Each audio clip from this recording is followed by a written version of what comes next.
ঢাকা বিশ্ববিদ্যালয়ের শিক্ষার্থী শাহরিয়ার আলম সাম্য হত্যার ঘটনায় ৩ জনকে গ্রেফতার করা হয়েছে। খবরটি নিশ্চিত করেছেন শাহবাগ থানার ভারপ্রাপ্ত কর্মকর্তা মোহাম্মদ খালিদ মনসুর। আজ বুধবার সকালে রাজধানীর বিভিন্ন স্থানে অভিযান চালিয়ে এই ৩ ব্যক্তিকে গ্রেফতার করা হয় বলে জানান ওসি। তবে তাদের নাম পরিচয় তাৎক্ষণিকভাবে জানানো হয়নি। শাহবাগ থানার ওসি মোহাম্মদ খালিদ মনসুর বলেন, গ্রেফতার হওয়া ৩ জন পেশায় ভাসমান হকার। তারা রাতে মদ গাঁজা খায়, নেশা করে। ঘটনার সঙ্গে সম্পৃক্ততা পাওয়ায় তাদের গ্রেফতার করা হয়েছে। এখন তাদের আদালতে পাঠানোর প্রক্রিয়া চলছে।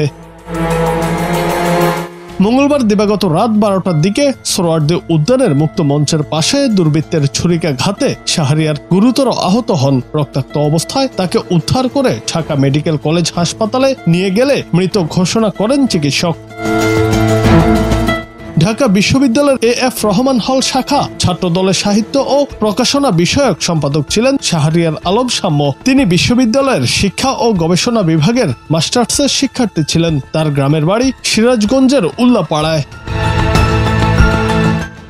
জুনায়েদ আহমেদ, বাংলা টিভি।